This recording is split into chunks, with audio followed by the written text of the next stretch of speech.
What's up, everybody? This is Joe Figueroa from LIRDANCE TV with a new video in a series I'm referring to as The Science of Salsa, an in-depth look at the whys, but more importantly the hows, of all things salsa and mambo.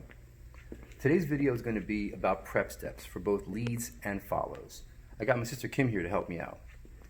These are fundamental steps that any beginner dancer should know.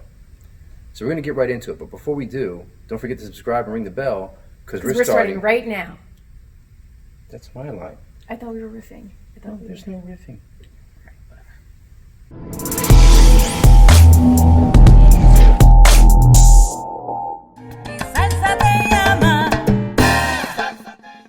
This video is going to be more instructional, a concept I refer to as preps. As I see it, all salsa movements must have two components, preparation and movement. When dancing on one, which I will use as the base for this lesson, all preps take place on the counts of 1, 2, 3, with an understanding that although 4 isn't a step, it does have a use which can go toward the prep or the move. That varies. All movements take place on 5, 6, 7. 8 is also not a step, but also can have use for either the movement that was just given or for the prep that's about to follow. First thing we have to do is go over the prep steps for both leads and follows, so settle in. As I see it, all salsa movements have one of 3 prep steps for follows. Leads have 2.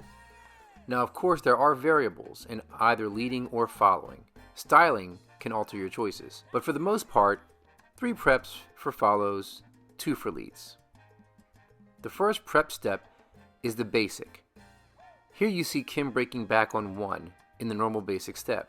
Most movements will be provided to the follow through the basic step. Most movements will begin and end with a simple back on 1, 2, 3. Next there is what is sometimes referred to as a forward break step, seen here. This is most commonly used in check steps for follows, but it does have other applications. The last is what I call the copa break. Some may know this as a cumbia break. Understanding this prep is to me the transition for a dancer from beginner to intermediate, because it is the only one of the 3 that changes the follow's direction.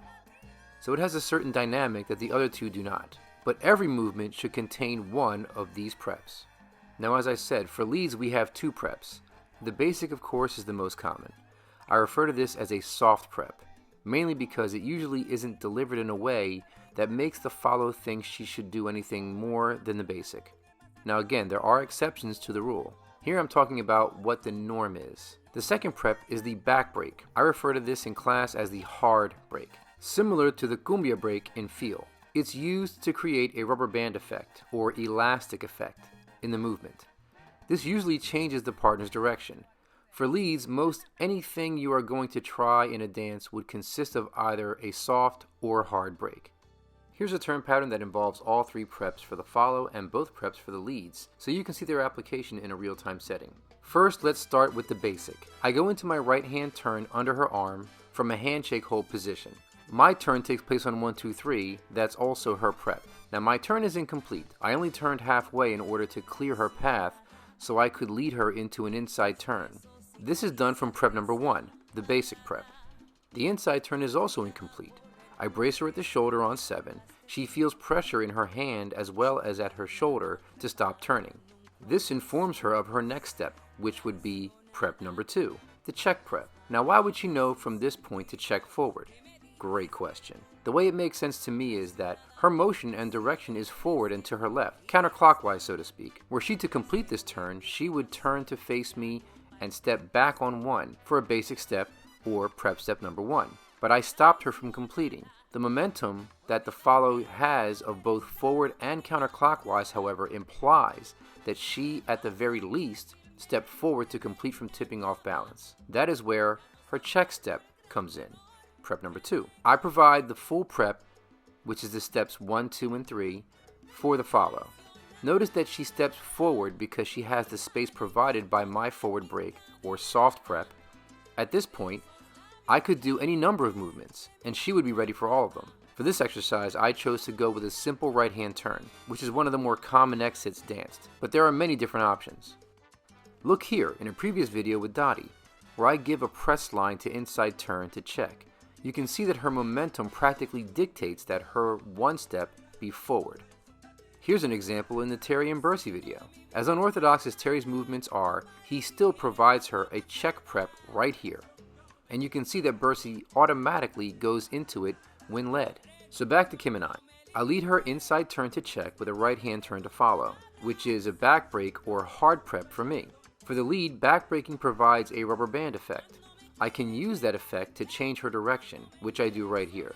Now this particular count isn't necessary for what's about to follow, but I thought it would be helpful to show conditioning, which I talk about a lot in most of my videos. This movement is a simple cumbia or enchufe, which is all back breaks for the lead and for the follow, but with a change in direction, on the way in and on the way out. A very common movement taught for most beginner dancers. So since it's so common, it's a great way to ease your partner into a change. So after the cumbia, I repeat the same lead to bring her into the middle with me during 1, 2, 3. I meet her in the middle with a progressive basic, meaning I step a bit further forward on 3 to make my partner feel as if the steps moving backward are exhausted, since I am now in the space where she would potentially step. I place my hand to her shoulder to cushion her, but also to reinforce the notion that she can't step back. Notice here that we are in practically the same body position, except her weight is on her back right while mine is on my forward left.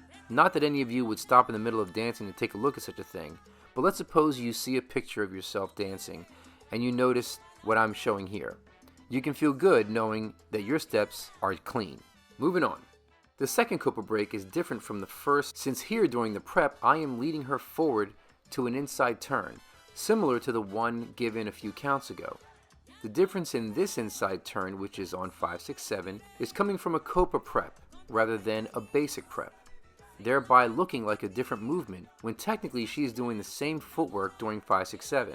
This time the inside turn is complete, so it ends with her basic prep on 1, and a soft break for me in the same beat. This last piece is using the Copa prep again. She's finishing the inside turn and breaking back on 1, but I'm leading the rest of her prep steps on 2 and 3 into the Copa to make this crossbody lead a 360 crossbody lead, meaning it ends with her in the same spot that this began. And there you have it, an in-depth look at the prep steps in salsa. Ladies, the next time you go dancing, think back to this and see if what I say makes sense. If you practice these 3 prep steps over and over again till they are muscle memory, you will be prepared for most anything a lead might throw at you. Guys, leads, I always say a good lead needs to know all the lead steps and all the follow steps as well. It's the best way to share the dance. That's going to do it for me. These Science of Salsa videos may not be weekly. I haven't decided yet. If you find this helpful though, please subscribe, like, and hit the bell if you haven't already. Feel free to comment. I will answer any questions that I can. See you in the next one, and remember, keep dancing.